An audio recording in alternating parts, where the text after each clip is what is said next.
Generally માર્કેટનું કંકુ છે ને આજકાલ ખૂબ કેમિકલવાળું આવે છે અને પરિણામે જો તમે સેથીમાં સિંદૂર લગાવતી વખતે તેનો યુઝ કરો છો તો વાળ ખરવા લાગે છે, માથામાં એલર્જી થઈ જાય છે, અથવા તો કોઈ પણ પ્રસંગમાં કે શુભ પ્રસંગમાં આપણે સાથીઓ તૈયાર કરતી વખતે કંકુનો ઉપયોગ કરતા હોઈએ, ચાંદલો કપાળમાં કરતા હોઈએ તો તેના પણ આપણે સ્કિનના ઇન્ફેક્શન થઈ જાય છે અને આપણે નુકસાન થાય છે.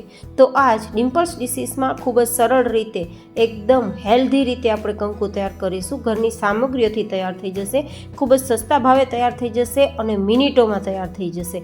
સાથે જ આ કંકુને પવિત્ર બનાવવા માટે આપણે કઈ રીતે તેને રિચાર્જ કરવું જોઈએ, ચાર્જ કરવું જોઈએ તે પણ રીત જોશું. તો ચલો આજનો વિડીયો શરૂ કરીએ. તો જેમના માટે આપણે સૌથી પહેલાં ઓર્ગેનિક કંકુ તૈયાર કરવા માટે આ રીતે જે કાચી હળદર આવે છે ને તેનો પણ ઉપયોગ કરી શકીએ છીએ. પણ આ કાચી હળદરને આપણે ઉપયોગમાં નથી લઈ શકવાના. ઓર્ગેનિક રીતે તૈયાર કરવા માટે હળદરને બરાબર સૂકવવી જરૂરી છે. તો પહેલાં તો છાલ કાઢી અને તડકે રાખી દેવાની, થોડા દિવસોમાં સુકાઈ જાય. પણ જો કે એટલો બધો સમય બધા પાસે નથી હોતો, તો તમે આ રીતે ડ્રાય જે હળદર આવે છે માર્કેટમાં, હળદરના ગાંઠિયા કહેવાય, તે પણ લઈ શકો છો. અથવા તો તમે સીધો જ ઘરમાં રહેલી હળદરનો ઉપયોગ પણ કરી શકો છો. પણ હળદર બહાર ભેળસેળવાળી આવે છે તો મેં તમને બધી જ પ્રોસેસ બતાવી દીધી કે ઘરે કઈ રીતે આવો તમારે હળદરનો પાવડર તૈયાર કરવો હોય તો કરી શકો. તો હવે આ રીતે રેડીમેડ હળદર 2 ચમચી જેટલી મેં લીધી છે. અને હવે આ હળદરને આપણે ઇન્સ્ટન્ટ કંકુ તૈયાર કરવા માટે ઉપયોગમાં લેશું 1 રૂપિયામાં મળતી ચીઝ એવો ચૂનો. આ ચૂનો આપણે પાનમાં લગાવીને જે પાંદ ખાઈએ છીએ ને તે જ ચૂનો છે.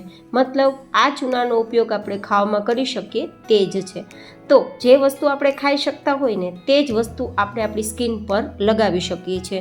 જે વસ્તુ આપણે નથી ખાતા તે વસ્તુને જો સ્કિન પર લગાડશું ને તો વધારે આપણે નુકસાન થશે.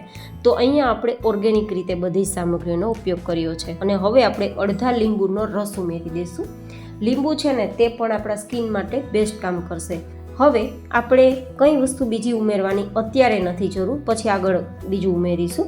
અત્યારે માત્ર આ રીતે આપણે હળવા હાથે મસળતું જવાનું છે. જેમ જેમ મસળતા જશો ને તેમ કલર બદલતો જશે. જો આ રીતે મસળતા થોડી જરૂર લાગે તો ચૂનાનો ઉપયોગ કરવો.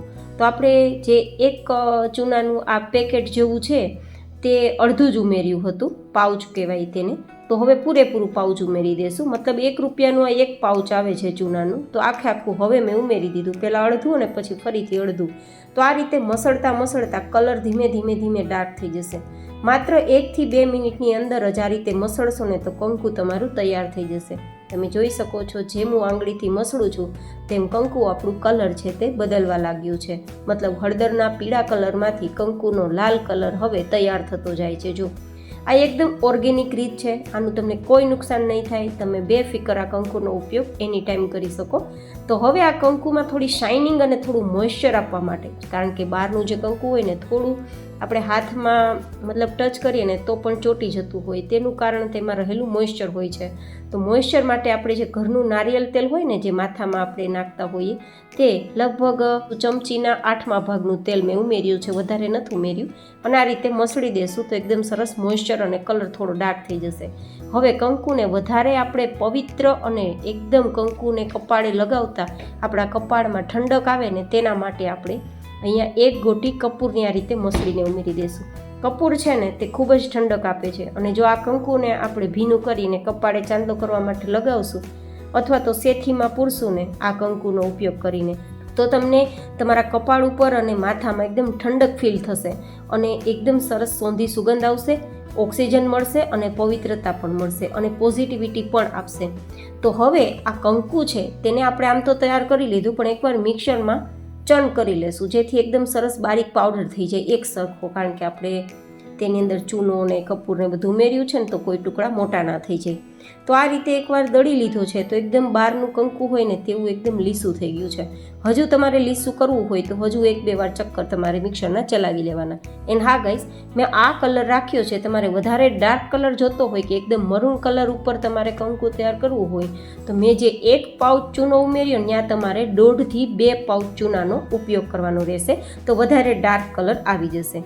હવે આ કંકુ તો તૈયાર થઈ ગયું છે, પણ આ કંકુને આપણે પવિત્ર કરવા માટે આપણે તેને ચાર્જ કરવાનું છે, રિચાર્જ કરવાનું છે.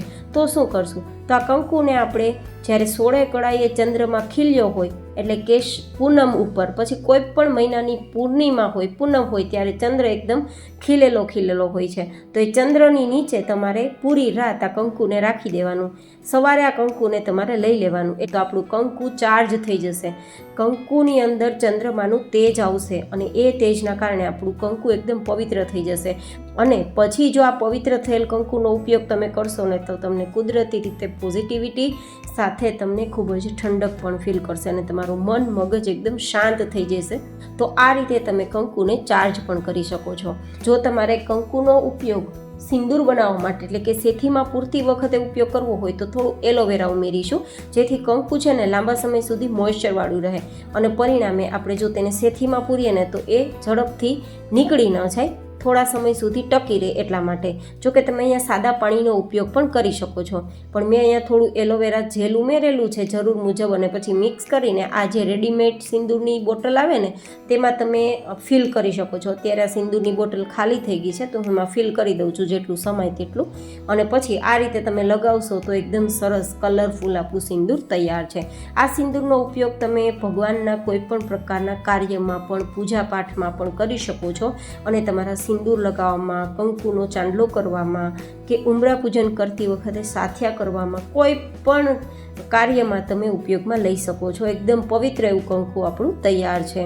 તો તમને કેવો લાગ્યો મારો આજનો આ વિડીયો એ પણ કોમેન્ટમાં જરૂર બતાવજો. ફરી મળીશું એક નવા જ હેલ્ધી વિડીયો સાથે. ત્યાં સુધી stay healthy and stay happy.